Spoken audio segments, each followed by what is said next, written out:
तो study with Danish YouTube channel पर स्वागत है आपका। और आज हम पढ़ेंगे हिंदी में सर्वनाम। तो हेडिंग डाल लीजिए आप लोग, सर्वनाम। देखिए, सर्वनाम जो है दो शब्दों से मिलकर बना है। एक तो है सर्व और दूसरा है नाम। सर्व का मतलब होता है सबके, और नाम का मतलब होता है स्थान पर। यानी कि सर्वनाम दो शब्दों से मिलकर बना है, सर्व और नाम। सर्व का मतलब होता है सबके और नाम का मतलब होता है स्थान पर। यानी कि इसकी परिभाषा जो बनेगी वो बनेगी संज्ञा के स्थान पर, संज्ञा के स्थान पर काम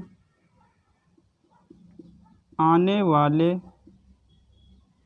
शब्द सर्वनाम कहलाते हैं। सर्वनाम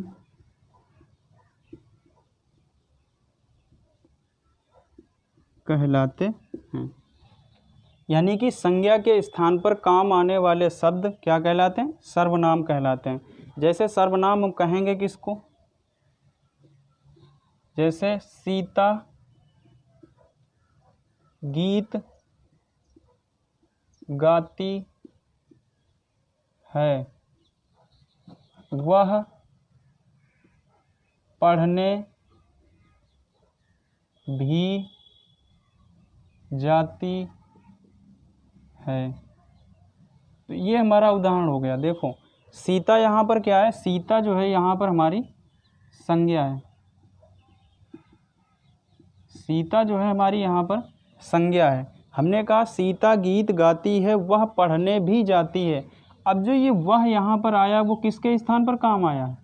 वह जो प्रयोग हुआ है वह सीता के स्थान पर प्रयोग हुआ है। तो वह हमारा क्या हो जाएगा? ये हमारा सर्वनाम हो जाएगा। तो वह जो है हमारा क्या है? सर्वनाम है। तो परिभाषा क्या निकली? संज्ञा के स्थान पर काम आने वाले शब्द क्या कहलाते हैं? सर्वनाम कहलाते हैं। आगे डालिए सर्वनाम के भेद, कि सर्वनाम हैं कितने प्रकार के। सर्वनाम के भेद। तो सर्वनाम के जो भेद हैं वो कितने हैं? 6 हैं। अगर पूछ दिया जाए कि सर्वनाम के कितने भेद होते हैं, तो सर्वनाम के 6 भेद होते हैं। नंबर 1 इसमें है व्यक्तिवाचक सर्वनाम या पुरुषवाचक सर्वनाम। पुरुषवाचक सर्वनाम। दूसरा है हमारा निजवाचक सर्वनाम। निजवाचक सर्वनाम। तीसरा है हमारा निश्चयवाचक सर्वनाम। निश्चयवाचक सर्वनाम। चौथा है हमारा अनिश्चयवाचक सर्वनाम। अनिश्चयवाचक सर्वनाम। और पांचवा है हमारा संबंधवाचक सर्वनाम। संबंधवाचक सर्वनाम। और छठवां है हमारा प्रश्नवाचक सर्वनाम। प्रश्नवाचक सर्वनाम। तो अब कभी भी पूछ दिया जाए कि सर्वनाम के कितने भेद होते हैं, तो सर्वनाम के 6 भेद होते हैं।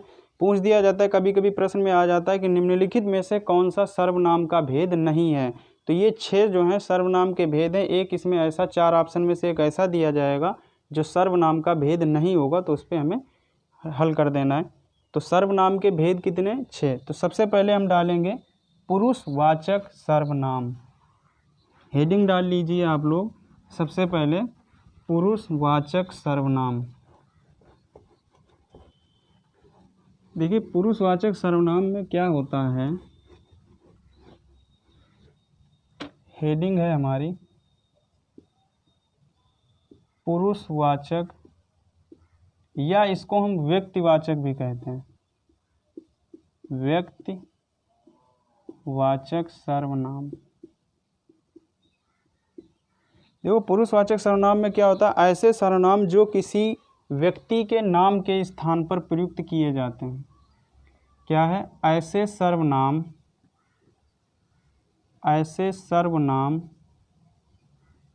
जो किसी व्यक्ति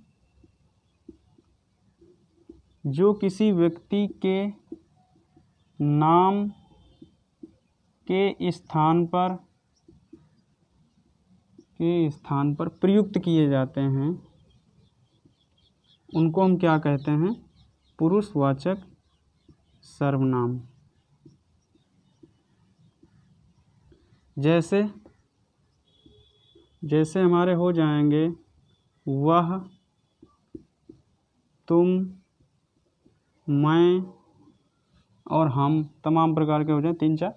तो पुरुषवाचक सर्वनाम क्या होंगे, ऐसे सर्वनाम जो किसी व्यक्ति के नाम के स्थान पर प्रयुक्त किए जाते हैं वह हमारे क्या कहलाते हैं, पुरुषवाचक सर्वनाम कहलाते हैं।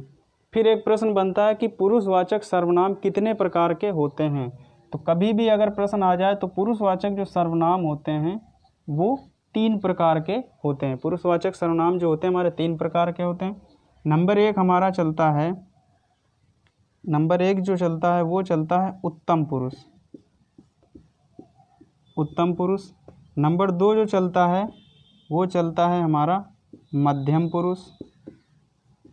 और नंबर 3 जो चलता है अन्य पुरुष।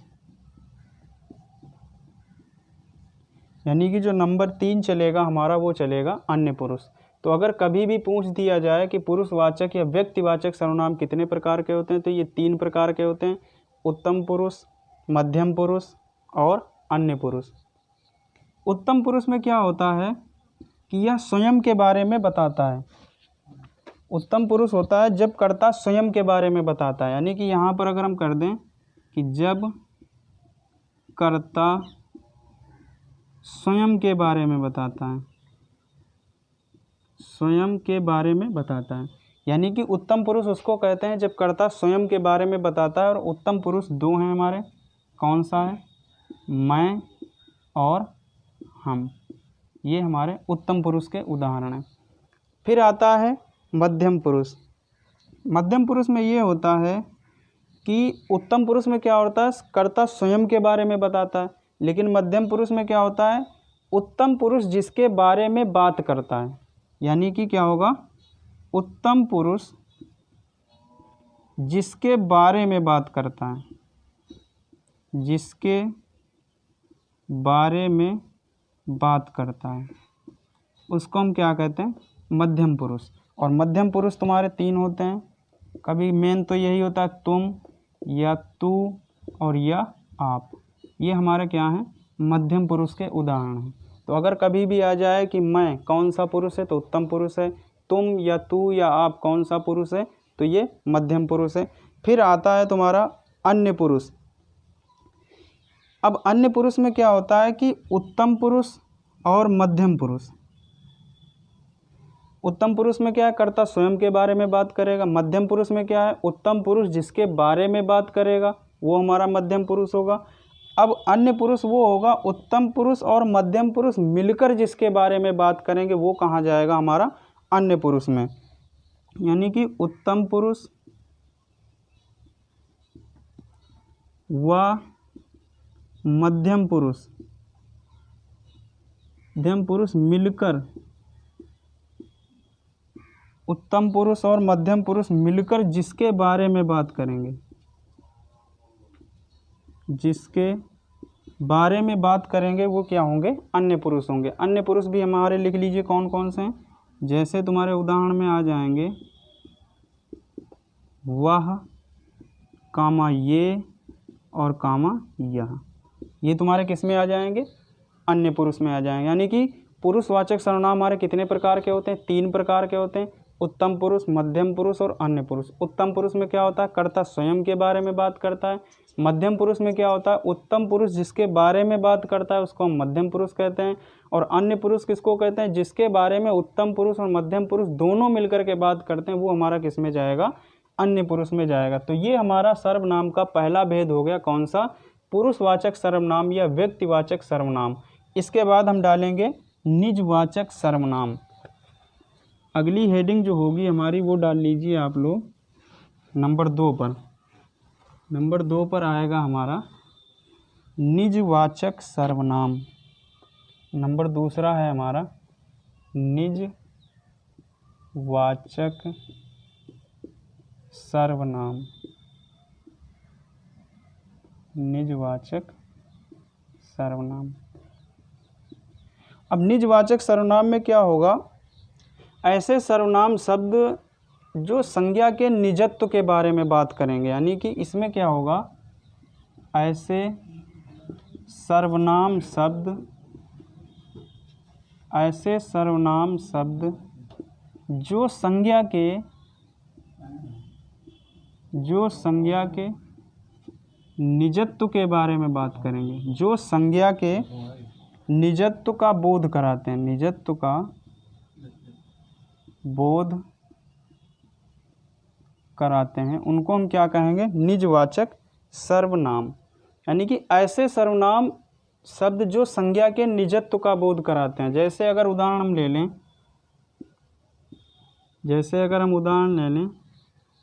एक उदाहरण जैसे मैं स्वयं वहाँ जाऊँगा। यानी कि निजवाचक सर्वनाम में क्या होगा कि ऐसे सर्वनाम शब्द जो संज्ञा के निजत्व का बोध कराते हैं। तो यहाँ पर क्या हो जाएगा, ये क्या हो जाएगा हमारा स्वयं, क्या हो जाएगा, स्वयं जो होगा हमारा यहाँ पर खुद के बारे में बता रहा है, ये निजवाचक यानी कि अपने बारे में बता रहा है। तो यहाँ पर स्वयं क्या होगा, हमारा जो स्वयं यहाँ पर प्रयुक्त हुआ है वो क्या होगा, हमारा निजवाचक सर्वनाम। ये हो जाएगा हमारा जो स्वयं होगा हमारा वो क्या होगा, निजवाचक सर्वनाम होगा। इसके बाद हम 3 नंबर पर डालते हैं, पुरुषवाचक सर्वनाम हो गया, निजवाचक सर्वनाम हो गया। तीसरे नंबर पर आएगा हमारा निश्चयवाचक सर्वनाम। निश्चयवाचक सर्वनाम।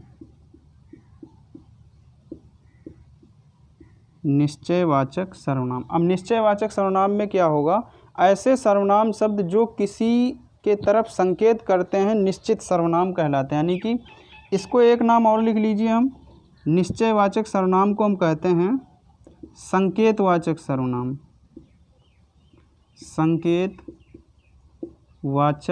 सर्वनाम।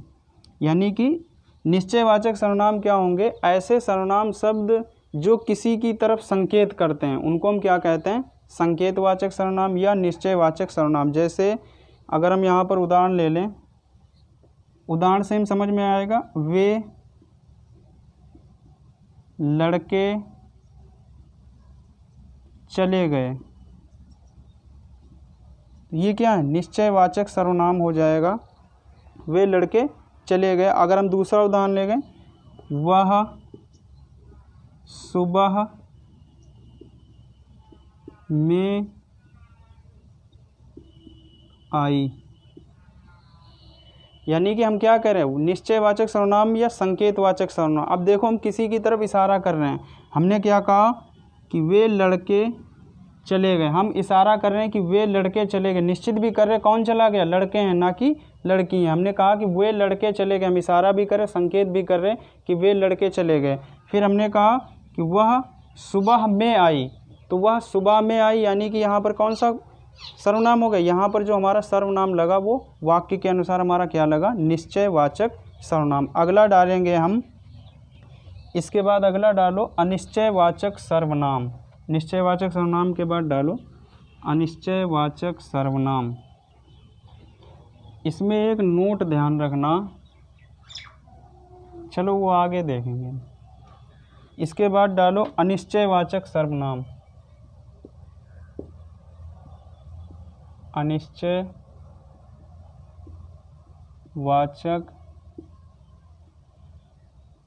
सर्वनाम। देखो अनिश्चयवाचक सर्वनाम में क्या होगा, ऐसे सर्वनाम शब्द, यानी कि अनिश्चयवाचक सर्वनाम में ये होगा कि ऐसे सर्वनाम शब्द जो किसी निश्चित संज्ञा की ओर इशारा नहीं करते, यानी कि क्या है, निश्चित संज्ञा की ओर इशारा नहीं करते, निश्चित संज्ञा की ओर इशारा नहीं करते। निश्चयवाचक का जस्ट उल्टा कौन सा है? अनिश्चयवाचक। निश्चयवाचक में क्या था कि हम संकेत कर रहे थे, निश्चित था। जैसे उदाहरण हमने दिया था, वे लड़के चले गए, वह सुबह में आई, तो हम इशारा भी, संकेत भी कर रहे हैं और निश्चित भी कर रहे हैं कि वह सुबह में आई थी। वे लड़के चले गए, हम निश्चित बता रहे थे। लेकिन यहाँ पर क्या होगा, निश्चित संज्ञा की ओर ये इशारा नहीं करेगा। इसमें उदाहरण अगर हम देख लें तो जैसे उदाहरण हम दे दें, जैसे घी में कुछ मिला है, तो अब हम अनिश्चय में नहीं गए, अनिश्चय में निश्चित संज्ञा की ओर इशारा नहीं करते। क्या कह रहे हैं यहाँ पर, घी में कुछ मिला है, हमें नहीं पता क्या मिला है, कितना मिला है, हमने क्या कहा कि घी में कुछ मिला है। अगर दूसरा उदाहरण हम दे दें, घर में कोई आया है, तो घर में आया तो है लेकिन हमें नहीं पता है कि कौन आया है। तो अनिश्चयवाचक सर्वनाम क्या होगा, निश्चित संज्ञा की ओर ये इशारा नहीं करते। इसका मतलब है घी में कुछ मिला है, घर में कोई आया है। या एक उदाहरण और ले लें, जैसे किसी ने मेरी कलम चुरा ली, तो अब हमें ये तो पता है कि कलम हमारी चोरी हो गई, लेकिन किसने चुराई हमें नहीं पता। तो यहाँ पर कौन सा सर्वनाम होगा, अनिश्चयवाचक सर्वनाम होगा। अनिश्चयवाचक का मतलब निश्चित संज्ञा की ओर इशारा नहीं करते। अब निश्चयवाचक सर्वनाम में हमने क्या बताया कि जैसे हमने उदाहरण दिया, वे लड़के चले गए, तो वे लड़के चले गए, हमने निश्चित कर दिया क्या है कि वो जो लड़के थे वो चले गए। जैसे वह सुबह में आई, हमने निश्चित कर दिया कि कोई लड़की थी, वह सुबह में आई, उसको हम जानते हैं, तो हमने निश्चित कर दिया कि वह सुबह में आई थी। अनिश्चयवाचक सर्वनाम में क्या होगा कि निश्चित नहीं है इसमें, जैसे हमने दिया घी में कुछ मिला है या पानी में कुछ मिला है, तो हम बता तो रहे कि कुछ मिला, लेकिन हमें नहीं पता है क्या मिला है, वो अनिश्चित है। फिर घर में कोई आया है, आया तो है लेकिन हमें नहीं पता कि कौन आया है। किसी ने मेरी कलम चुरा ली, कलम तो हमारी चोरी हो गई, लेकिन हमें नहीं पता कि किसने हमारी कलम चुराई है। तो ये हो गया हमारा अनिश्चयवाचक सर्वनाम। इसके बाद डाल लीजिए आप लोग 5 नंबर संबंधवाचक सर्वनाम। अनिश्चयवाचक सर्वनाम के बाद डालिए आप संबंधवाचक सर्वनाम। संबंधवाचक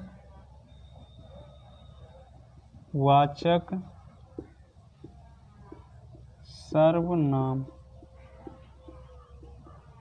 अब देखो, संबंधवाचक सर्वनाम में क्या होगा कि ऐसे सर्वनाम शब्द जो दो उपवाक्यों के बीच में, यानी कि संबंध का मतलब होता है रिलेशन, यानी कि आपस में संबंध बताना, यानी कि ऐसे सर्वनाम शब्द जो दो उपवाक्यों के मध्य क्या करेंगे, संबंध स्थापित करेंगे, उनको हम क्या कहेंगे, संबंधवाचक सर्वनाम कहेंगे। इसके अंतर्गत जैसे आएंगे तुम्हारा उदाहरण, जैसे इसके साथ में आएंगे जैसा, और इसके साथ में आएगा तैसा, ये आएगा। जैसा एक और है जो, और जो के साथ में आएगा सो, और फिर उसके बाद में आएगा जैसे जैसा, और इसके बाद में एक आ जाएगा वैसा। यानी कि क्या, ऐसे सर्वनाम शब्द जो दो उपवाक्यों के मध्य संबंध स्थापित करेंगे। कैसे हैं, दो उपवाक्यों, यानी कि ऐसे सर्वनाम शब्द जो दो उपवाक्यों के मध्य के बीच में एक सर्वनाम का दूसरे सर्वनाम से, यानी कि ऐसे सर्वनाम शब्द जो दो उपवाक्यों के मध्य में आएंगे और एक सर्वनाम का दूसरे सर्वनाम से क्या बताएंगे, संबंध बताएंगे। ये जोड़ी में आएंगे, अगर इधर जैसा है तो उधर तैसा आएगा, अगर इधर जो है तो उधर सो आएगा, और इधर अगर जैसा है तो उधर वैसा आएगा। अगर परिभाषा पूछ दी जाए संबंधवाचक सर्वनाम की, क्या होगी कि ऐसे सर्वनाम शब्द जो दो उपवाक्यों के बीच में आएंगे और एक सर्वनाम का दूसरे सर्वनाम से संबंध बताएंगे, तो वहाँ पर क्या होगा, हमारा संबंधवाचक सर्वनाम होगा। जैसे उदाहरण हम ले लें, जैसे उदाहरण एक आता है कि जैसा करोगे वैसा भरोगे, जैसा करोगे वैसा भरोगे। ये दोनों उपवाक्य हैं और कहाँ से संबंध जुड़ रहा है, तो जैसा का संबंध वैसा का जुड़ रहा है। फिर एक अगर आ जाए, जैसे आता है जो बोओगे सो काटोगे, तो यहाँ पर हमारे क्या हो जाएंगे, ये हो जाएंगे हमारे संबंधवाचक सर्वनाम। ये हमेशा जोड़ी में आएंगे, हमेशा ध्यान रखना। एक सर्वनाम का दूसरे सर्वनाम से संबंध मिलाएंगे और दो उपवाक्यों को ये क्या करेंगे, जोड़ेंगे। तो संबंधवाचक सर्वनाम हमेशा ये जोड़े में चलेंगे। जैसा करोगे वैसा भरोगे, जो बोओगे सो काटोगे, तो यहाँ पर ये क्या हो जाएंगे, सर्वनाम तो हैं। जैसे पूछ दिया कि जो बोओगे सो काटोगे और प्रश्न दे दिया निम्नलिखित में से कौन सा सर्वनाम है, तो हमें बताना होगा कि ये कौन से सर्वनाम हैं, संबंधवाचक सर्वनाम हैं। तो इसके बाद हम डालेंगे संबंधवाचक सर्वनाम के बाद प्रश्नवाचक सर्वनाम। लास्ट है हमारा प्रश्नवाचक सर्वनाम।